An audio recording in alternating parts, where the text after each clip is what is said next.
gravação. Deixa eu admitir a Maria Eduarda também. E na aula passada, nós terminamos, na verdade, não chegamos a terminar determinados aspectos relacionados ao iluminismo. Paramos ali numa parte mais relacionada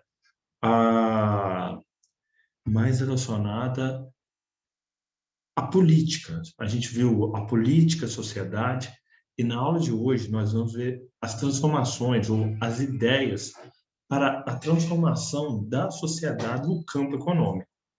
Dito isso, deixo eu aqui para um compartilhamento de tela. Boa noite a todos que entram neste momento.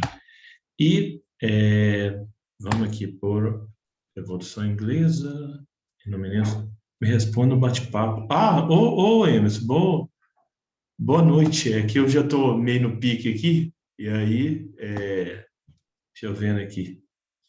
Professor, me responda no bate-papo. Pois é, Emerson, na verdade, sua mensagem, a segunda aula vai ser de exercício?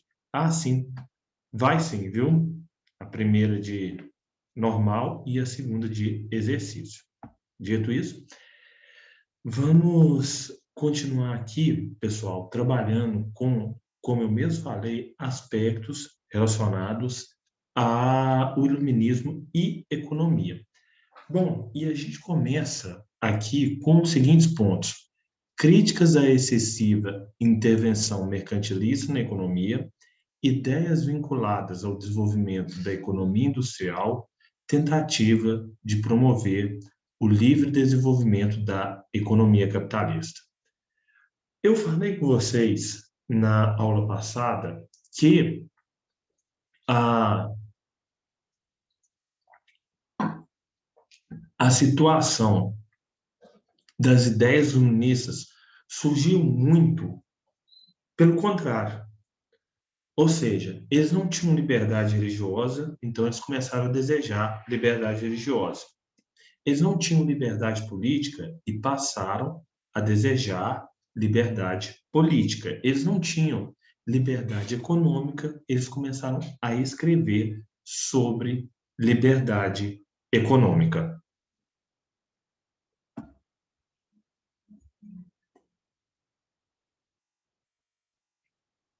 Ah, sim, sem problema, Emerson. E aqui, pessoal, esse campo de novos pensamentos econômicos, ele está ligado a uma nova forma de concepção da produção de riqueza por um Estado. O primeiro grupo eram chamados fisiocratas, na corrente conhecida como fisiocracia. Vamos a ela, então. Hoje eu mesmo lendo, que Pessoal, eu postei a segunda aula da segunda-feira passada, eu gravei ela e postei lá no Class hoje. Não tive tempo de fazer isso antes, peço até desculpa. Por isso que hoje vai ser exercício a segunda aula. Quando eu tiver com a matéria, precisando de correr um pouco mais com a matéria, aí vão ser 2 aulas só de explicação e a outra eu gravo depois, porque eu não sei o que acontece, os meus vídeos não convertem imediatamente, tá bom? Então, vamos continuar aqui pelo seguinte, né? Voltando ao iluminismo no campo econômico, ou chamado também de liberalismo econômico, a gente tem a fisiocracia, com François Quesnay, com Turgot, como principais nomes da fisiocracia. Todos os dois franceses. Críticas à intervenção excessiva do Estado, considerando um entrave ao livre funcionamento da economia. Crença de que a agricultura era, ou como maior fonte de riqueza de uma sociedade, defesa do livre funcionamento do mercado. Então, a frase francesa, né, laissez-faire, laissez-passer, le monde va de soi-même, que seria deixe fazer, deixe passar, o mundo vai por ele mesmo. Bom, continuando aqui, então, um erro dessa teoria fisiocrata. Qual é este erro? Crença de que a Terra é a maior fonte de riqueza de uma sociedade. Bom, a Terra produz riqueza? Lógico. O Brasil anda pelo agronegócio, pelo pequeno produtor. O grande ou pequeno produtor é o que move, são aqueles que movem o motor da economia brasileira. Contudo, não apenas eles. Existem outras fontes de riqueza, existem outros meios de produção. E aí é que a chamada escola clássica do liberalismo econômico, dessa vertente do iluminismo, no campo econômico, vai trabalhar. E aí esse grupo, pessoal, da escola clássica vai ter uma voz muito forte, voz esta que, inclusive, chega aos dias de hoje. Muito do que nós temos da economia como uma ciência, um campo do conhecimento, está ligado a essa escola clássica. E, continuando na leitura, escola clássica, escola ligada ao desenvolvimento industrial inglês. Adam Smith e a riqueza das nações. Defesa da livre circulação de mercadorias, pois, de acordo com Smith, existiria uma espécie de mão invisível que regularia as relações econômicas por meio de leis próprias. Críticas ao monopólio colonial. Os membros da escola clássica consideravam o trabalho como a principal fonte de riqueza do indivíduo da nação. No caso, deixa eu corrigindo aqui, e da nação. Defesa da divisão e da racionalização do trabalho. Participação do Estado apenas naquelas atividades em que o capital não apresentasse interesse em desenvolver. Bom, trabalhando com essa escola clássica que é muito citada por vezes. Primeiro ponto, quando ela surge? Ela surge quando a Inglaterra começava a se tornar uma potência industrial. Quando Adam Smith escreve, quando o Adam Smith escreve o livro A Riqueza das Nações, ele vai olhar para os fisiocratas franceses e vai dizer: opa, a principal fonte da riqueza não está na terra, está no trabalho. E aí, pessoal, por vezes, essa principal fonte de riqueza tem mudanças dentro do capitalismo. Por exemplo, no início do próprio capitalismo, uma das principais fontes de riqueza, sim, era a terra, o trabalho com a terra. Então, era o trabalho com a terra que gerava a produção gerava riqueza. Com o tempo, a terra deixou de gerar riqueza? Não. Minha internet está instável, gente, então vocês relevem aí. A terra deixou de gerar riquezas? Não. Contudo, entrou uma outra atividade que gera mais riqueza que a terra. Qual era ela? A indústria. E atualmente existe uma outra atividade econômica dentro do capitalismo que gera mais dinheiro, mais riqueza do que a terra e do que a indústria. Qual é ela? É o setor de tecnologia. Vocês podem observar que os grandes bilionários do mundo atual estão no setor de tecnologia. Elon Musk, Bill Gates, o Larry Eccleston, entre outros setores de tecnologia. Mark Zuckerberg, mostrando, né, a dinâmica do capitalismo. É trabalho? É. Mas é o trabalho em constante mutação. Existem industriais ricos? Sim. Existem grandes proprietários de terra ricos? Sim. Mas a mola mestra do capitalismo está sendo girada pelo setor de tecnologia. Está ali a grande concentração de riqueza. Desse modo, os membros da escola clássica vão defender a divisão e a racionalização do trabalho. cada um fica com uma parte da produção para que se produza melhor. Então, dentro da escola, gente, não é todo mundo que é professor de história, de geografia, de ciências, de matemática, de português. Se divide o trabalho para quê? Para racionalizar e ali obter uma produção melhor. Sendo que, segundo o Adam Smith e os seus seguidores, ficaria a cargo do Estado somente as atividades em que o capital não tivesse interesse em desenvolver. Então, aonde não entrava a iniciativa privada, entraria o Estado. Muita gente, pessoal, por exemplo, defende a privatização dos Correios. Mas eu faço uma pergunta para vocês.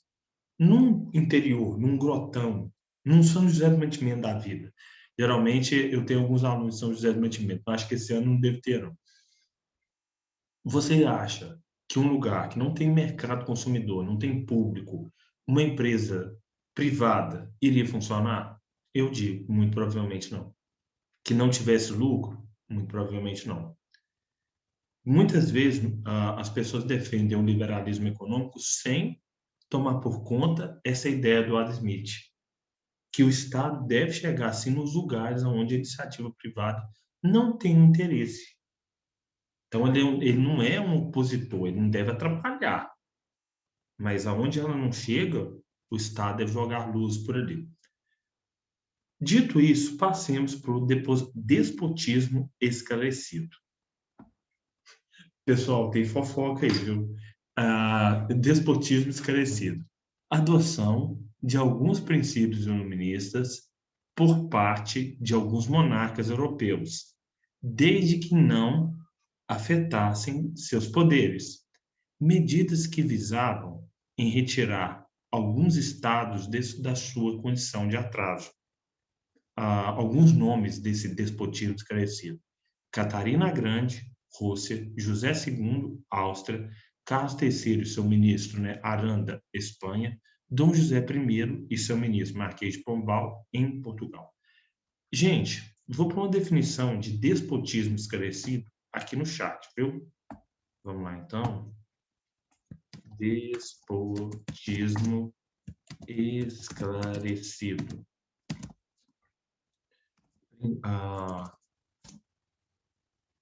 Pode ser entendido como governantes que adotavam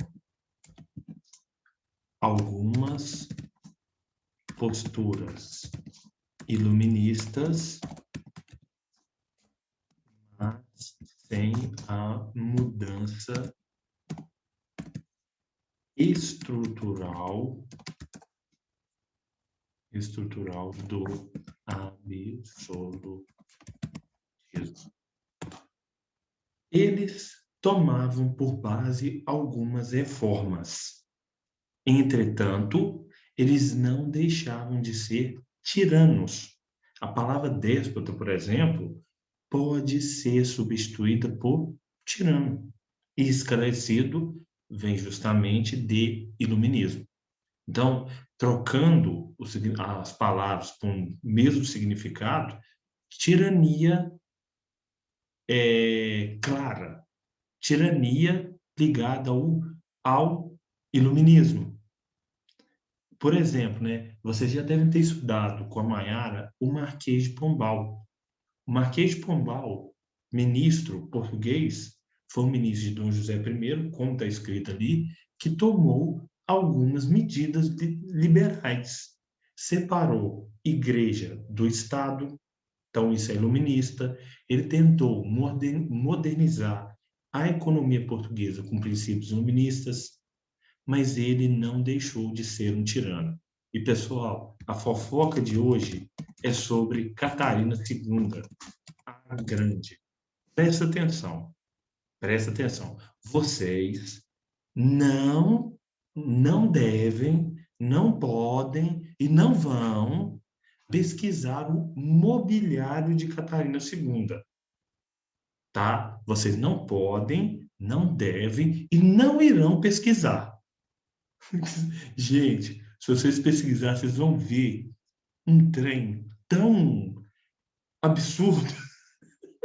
Quem aí for mais conservador e tudo mais, vai olhar para mim e falar assim: Flávio, sou tarado. Não sou eu que sou, não. É ela. Com aquele monte de coisa que vocês não devem pesquisar. Vocês entenderam? Meninos, a mulher tinha uma mente que eu vou falar um troço para você, viu? Eu vou falar um troço para você, que é uma mente pervertida mesmo. Deixa eu... Ninguém vai pesquisar, não, gente? Só digitar no Google, mobiliário de Catarina II. Lógico, eu não vou mostrar porque eu estou sendo gravado, viu? Mas não... A Catarina II, lembra lá da Rainha Elizabeth, de como ela não gostava daquelas coisas que eu falei com vocês, da utilização de pele de carneiro e tudo mais? Pois é, essa mulher aqui ainda era pior do que a Elizabeth II. Era mais, eu não vou explicar isso aqui não, porque eu estou sem gravado. Se eu tivesse dentro de sala de aula, eu falaria sem problemas nenhum, tá bom? Mas, fofocas históricas, essa aqui também era demais, tá? Pessoal, vamos continuar aqui então. Então, nós terminamos a Revolução Inglesa e o Iluminismo. O Iluminismo fornece bases teóricas para, para revoluções posteriores. A primeira delas é a Revolução Americana, ou também, aí a mesma coisa, independência dos Estados Unidos. Revolução Americana e independência dos Estados Unidos é a mesma coisa.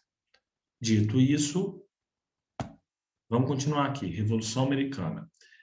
Primeiro processo de ruptura na América e abalo junto ao antigo regime. Controvérsia quanto à utilização do termo revolução, ao se tratar da independência dos Estados Unidos. Um movimento que não visava a adoção imediata do sufrágio universal e a abolição da escravidão. Então, gente,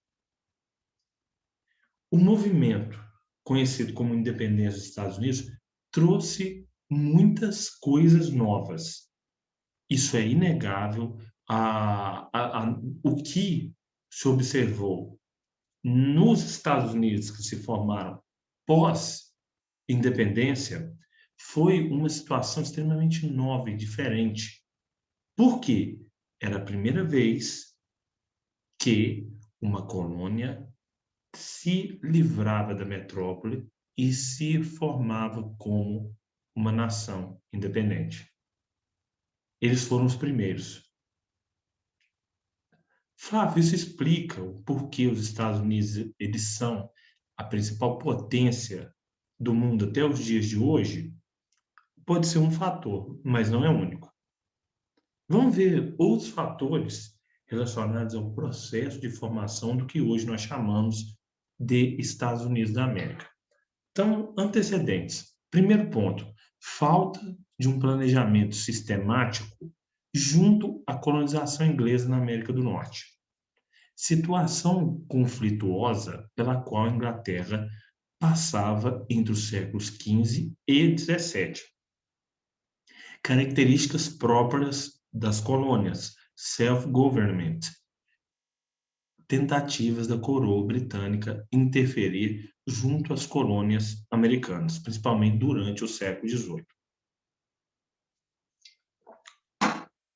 Pessoal, principalmente durante o século XVII, e aí está ligado à formação dos Estados Unidos, nós vimos lá a Revolução Inglesa.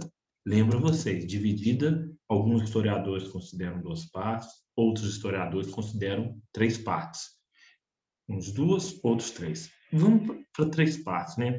A Revolução Puritana é a primeira dessas partes.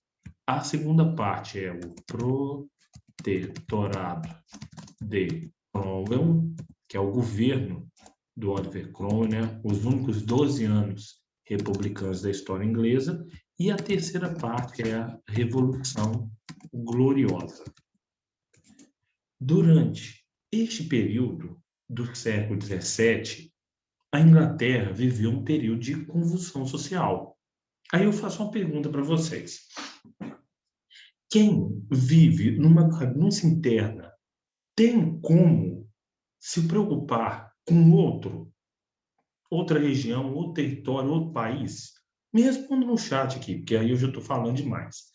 Sim ou não? Volto a repetir. A Inglaterra, vivendo uma revolução interna, tinha tempo para cuidar de suas colônias? Sim ou não? No chat, gente.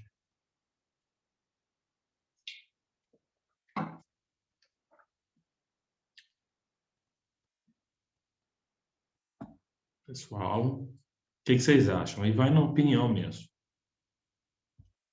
Pode mandar no particular. Ah, ok, isso mesmo. Mais alguém, gente? Só mais um para a gente continuar aqui. Ok, perfeito. Exato, ela não tinha tempo. E formou-se, então, o que os colonos chamaram de negligência salutar. O que é ser negligente com algo? É deixar para lá, é não cuidar, é não tomar conta ou não tomar conta bem. Agora, o que é algo salutar? É algo bom, é algo saudável. Os colonos consideraram o abandono, aí abandono entre aspas, né? O abandono dos ingleses, principalmente junto às colônias do norte, como algo saudável para eles, algo bom. Então, quando se fala em negligência salutar, foi bom, foi saudável para quem? Foi bom, foi saudável para os colonos. Aqui não, ainda não era os Estados Unidos da América. Estados Unidos da América só lá na Guerra de Independência. Mas permitiu para eles um desenvolvimento que não foi experimentado por outras colônias. Por isso se chama negligência salutar. Tá bom? Bom, os anos passam, depois de mais de 100 anos, né? Quando a Inglaterra consolida seu sistema político, começa uma revolução industrial e se desenvolve economicamente, ela começa a olhar com outros olhos para as suas colônias aqui na América. Agora vai acontecer um problema. Qual o problema é esse? Aí que nós vamos ver. Vamos lá, então. Razões para a independência. Então, vamos ler essa parte toda aqui. Vários conflitos ocorridos entre os países europeus durante a Idade Moderna geraram repercussões na América. Tratados que nem sempre refletiam a... Peraí. Nem sempre refletiam, aqui errado aqui, a vontade colonial. Guerra dos Sete Anos, conflito entre França e Inglaterra pelo controle comercial e marítimo das colônias nas Índias Orientais e na América do Norte. Inglaterra mais suas colônias no norte versus França mais aliados indígenas. Vitória inglesa, afastamento de pretensões coloniais francesas sobre a América. Maior sensação de autonomia para os colonos. Manutenção do exército britânico na América e repasse de custos aos colonos. Tentativa de repasse de impostos aos colonos. Revolução Industrial, expansão do Império Britânico. Fornecimento de bases ideológicas pelo movimento iluminista, principalmente a partir das ideias de John Locke. Votação de leis exclusivamente pelo parlamento inglês, sem o consentimento dos americanos. Leis coercitivas criadas pela Inglaterra com a finalidade de aumentar a sua presença na América. Resposta dos colonos. Não há taxação sem representação. Então, vamos pegar aqui, pessoal, nos razões para a independência.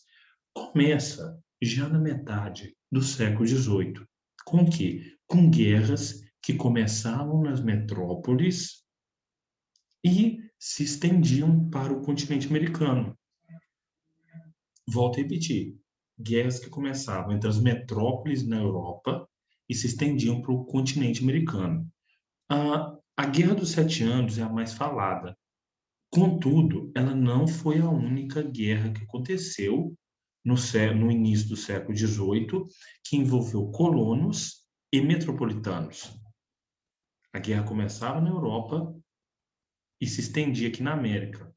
O colono lutando do lado da metrópole e o outro lutando, e o adversário lutando com outros aliados que ele arrumava pela frente. Existia uma guerra chamada Guerra da Orelha de Jenkins. Jenkins era um colono marinheiro que perdeu a orelha num ataque.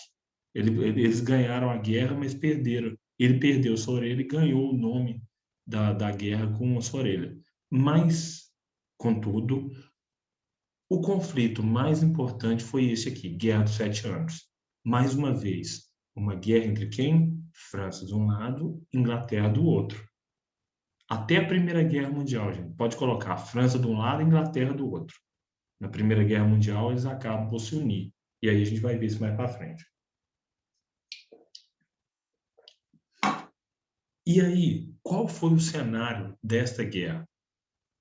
A Inglaterra contou apoio dos seus colonos, que já tinham alguma experiência de luta, enquanto a França contou com o apoio de indígenas. Nesta, quem levou a melhor tanto na América quanto na Europa foram os ingleses. Entretanto, as despesas geradas pelo próprio conflito, mesmo que a Inglaterra tenha saído como vencedora, foram grandes. Ao final da guerra, a Inglaterra resolve fazer algo que ela não fazia. O que? Aumentar a sua presença nas colônias, visando arrancar, a palavra certa é essa mesmo, dinheiro dos colonos. Assim como, por exemplo, Portugal fazia com o Brasil. Ao final dessa guerra, o que os colonos ganharam foi um aperto de orelha e falar assim, ó, vamos começar a me dar lucro, que até agora vocês não me dão lucro. Foi o que a Inglaterra disse. Entretanto, gente, a tradição dos colonos era lá da negligência salutar. Eles pararam para pensar o seguinte, falaram assim, ó, gente, peraí, tem mais de 100 anos que você não vem aqui fazer isso. Então por que agora vocês estão vindo? É a mesma coisa. O pai de vocês nunca colocou horário para você chegar em casa. Aí um dia vai chegar, não, gente, ó, agora, meu filho, você vai ter que chegar aqui 10 horas da noite, se eu tiver namorada é 9, e assim por diante. Hoje você vai olhar e falar assim, não, eu não aceito isso. Foi a reação dos colonos. E detalhe, as reações foram muito inteligentes. Nós vamos ver as ideias praticadas por eles aqui. Pessoal, uma ação na Inglaterra levava a uma reação dos colonos. E foi nesse jogo de ação e reação até a luta da independência. A primeira das reações, quando os colonos começaram a impor impostos, eu vou falar aqui, né, curiosamente, impor impostos, foi a ideia de ir na própria lei inglesa e rebater isso aqui. Com que? Com a ideia de que estava escrito na lei inglesa de que se você tem um imposto cobrado sobre você, você tem que ter um deputado que votou nesse imposto.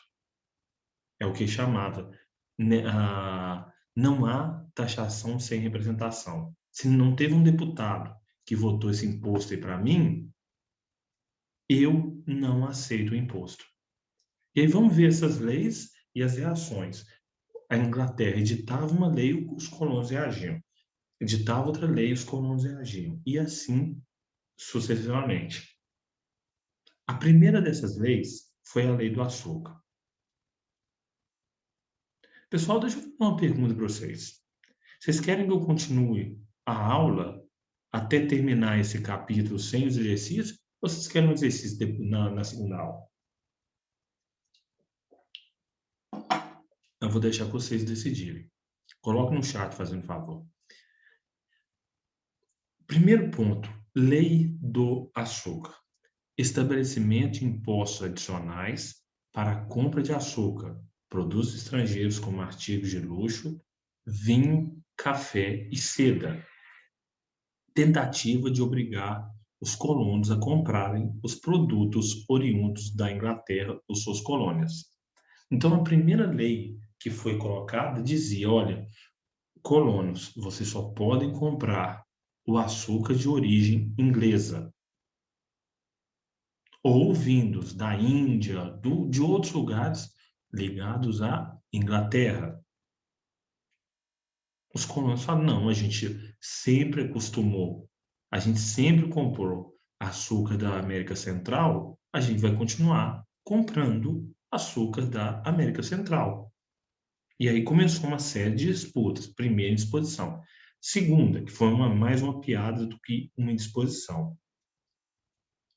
Lei do selo determinava que documentos públicos como jornais, cartazes e diplomas fossem taxados. Cobrança encaminhada diretamente para os cofres da coroa e relação e reações dos colonos. Pessoal, o que determinava essa lei do selo? Todo documento impresso, jornal, revista, carta, livro, tudo deveria circular com o selo inglês. Entretanto, os colonos olharam para isso e falaram: não, meninos, para eu ler esse livro, eu não preciso de um selo. O que eu preciso é de saber ler. Então, nós não colocaremos selo sobre as nossas mercadorias. Ah, mas a gente vai colocar pronto. A Inglaterra tenta dar uma firmada de novo no pé. O que ela vai fazer? Atos Townshend. Acho que é isso mesmo. Townshend. Eu não sei como é que fala, né? Medidas decretadas pelo ministro da Fazenda, Charles Townshend, taxação sobre chumbo, vidros, corantes e chá, nomeação de novos funcionários para tentar combater o contrabando nas colônias. Contrabando este que havia crescido, e muito por conta das medidas destas leis que aumentavam a presença inglesa junto às colônias. É lógico, uma das medidas, algumas medidas que os colonos tomaram foram dentro da lei, como virar para o parlamento e falar assim: espera aí, a gente não teve deputado que votou nisso aí para a gente, então a gente não quer ser taxado.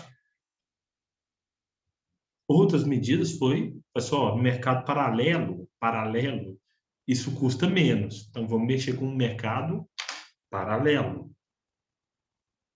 Bom, o terceiro, a terceira lei é a lei do chá. Lembrando que, assim como a Inglaterra, os colonos naquele momento também eram altamente dependentes eram altamente consumidores do chá. Lei do chá, 1773. Produto tradicional na Inglaterra e nas colônias. Quedas constantes causadas pela popularização do produto. Recusa em comprar o chá trazido pela Inglaterra. Monopólio do chá dado à Companhia das Índias Orientais. Boicote do chá, aumento do consumo de café e episódio da festa do chá de Boston. Pessoal, terceira lei. Lei do chá. Produto. Como eu falei, o colono das 13 colônias tinha o hábito de beber chá que ele havia aprendido junto ao inglês, ao metropolitano. Sendo assim, isso fazia o chá ser uma bebida muito tradicional. E a Inglaterra olhou e falou: temos que ganhar em cima desse consumo de chá dos colonos. Vamos então obrigá-los a comprar o chá da nossa companhia. Qual companhia que era essa? A Companhia das Índias Orientais. E pessoal, quando você vira para alguém e fala assim, ó, se você só pode comprar de tal lugar, o tal lugar vai aumentar o preço e vai vender para você a quanto ele quer. Por quê? Porque ele está eliminando concorrência. Inicialmente, que nem eu falei, eles tomavam medidas muito inteligentes. Viraram e falaram assim, não, tá bom, eu não preciso de chá para viver, eu não posso viver sem água, mas sem chá, perfeitamente. Segundo quesito, é, eles aumentaram o seu consumo de café. Lembrando que os Estados Unidos hoje, eles são os maiores consumidores de café do mundo atual. E o terceiro episódio, esse mais radical, foi a festa do chá de Boston. O que foi a festa do chá de Boston?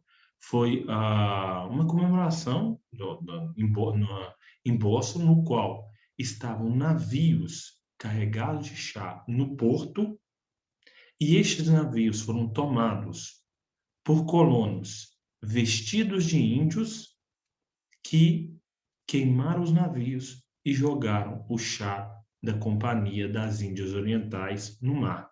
O recado era claro: não queremos seu chá. A Inglaterra resolveu dar um recado mais claro ainda: leis intoleráveis. Agiu com extremismo, então vem lei aí mais forte. Entretanto, os colonos ainda continuavam na sua sede de continuar aquela vida antes da Guerra dos Sete Anos, continuar com aquele modo de vida anterior à Guerra dos Sete Anos. Continuando aqui, pessoal, leis intoleráveis.